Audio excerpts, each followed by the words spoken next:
ఈ రోజుల్లో మనం క్వాలిటీ ఎడ్యుకేషన్ కోసం మాట్లాడుతున్నాం. అసలు ఎడ్యుకేషన్ వస్తే చాలు క్వాలిటీ ఎందుకు యాడ్ అయింది అంటే చాలా చాలా విద్యారంగంలో చోటు చేసుకుంటున్న మార్పుల దృష్ట్యా నాణ్యత అనేది లోపించటం వల్ల విద్యార్థులు అవకాశాలు కూడా అందిపుచ్చుకోవటంలో కాస్త ల్యాప్స్ అనేవి మనం చూస్తున్నాం కాబట్టి ఏ ఏ రకంగా పిల్లలకి మనం పాఠాలు చెప్తే వాళ్ళ భవిష్యత్తును ఉన్నతంగా తీర్చిదిద్దగలుగుతాం. ఇదే ఆ మాస్టారు గారి అమితమైన ఆలోచన. అక్కడి నుంచి పుట్టిందే ఈ కాన్సెప్ట్. ఎందుకంటే పిల్లల్ని అటెన్షన్ పెడితే టీచర్ చెప్పిన పాఠాలు ఊరికే విని వదిలేయటం కాకుండా, బట్టి పట్టడం కాకుండా, నిద్రలో కూడా లేపి అడిగితే వాళ్ళు చెప్పగలిగేలా ఉండాలి. అదే కదా ఒక గుడ్ టీచర్ స్టూడెంట్స్‌కి ఇచ్చేటటువంటి ఒక విద్య. సో, ఆ కాన్సెప్ట్‌తోనే ఈయన పాఠాలు ఇలా జానపద కళారూపాల్లో పాటలు పాడుతూ, ఇన్‌స్ట్రుమెంట్స్ ప్లే చేస్తూ పిల్లలకు పాఠాలు చెప్తూ ఉంటే ఒక్కరు కూడా అసలు పిన్ డ్రాప్ సైలెన్స్. ఇలాంటి రోజుల్లో ఇలాంటి క్లాసులు ఎప్పుడైనా మనం చూడగలుగుతామా అనిపిస్తోంది. ఒకసారి అందరూ రీకలెక్ట్ చేసుకోండి మన స్కూల్ డేస్‌ని.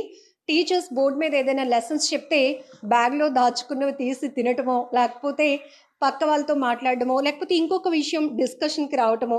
ఇంక ఈ రోజుల్లో అయితే సెల్ ఫోన్స్ ఉంటాయి కాబట్టి ఏదో రకంగా టీచర్స్ చూడకుండా సెల్ ఫోన్స్ ఆపరేట్ చేసుకోవడం. కానీ ఇక్కడ ఈ పిల్లల్ని కూడా నేను చాలా మెచ్చుకోవాలనుకుంటున్నా.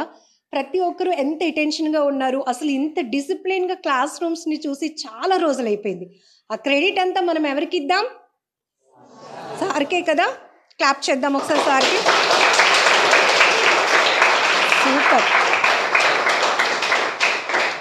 నిజంగా ఒక గురువుకి, ఒక టీచర్‌కి ఎంతో ప్రశంసలొచ్చినా, ఎంతోమంది ప్రముఖులు మెచ్చుకున్నా కూడా తను పాఠాలు చెప్పిన పిల్లలు ఒక మంచి స్థాయిలో ఎదిగారు అంటే, అది విన్న తర్వాత ఆయనకున్నటువంటి సంతృప్తి మాటల్లో చెప్పలేనిది. అలాంటి ఎమోషన్ అనేది ఎన్నో స్కూల్స్‌లో పనిచేసినటువంటి శంకరరావు మాస్టర్ గారికి దక్కింది. ఇప్పటికే అబ్దుల్ కలాం గారు గాని, వెంకయ్య నాయుడు గారు గాని, ఎంతోమంది ప్రముఖులు మాస్టర్ గారిని ప్రశంసించడం, ఆ వెనకాతల ఆయన విద్యా బోధన, పాటలతో పాఠాలు అసలు ఏంటి ఈ కాన్సెప్ట్? మనకు కూడా చాలా వింతగా, ఆశ్చర్యంగా అనిపిస్తోంది. సో, ఒక్కసారి మాస్టర్ గారిని అడిగి మనం కూడా చాలా విషయాలు తెలుసుకుందాం.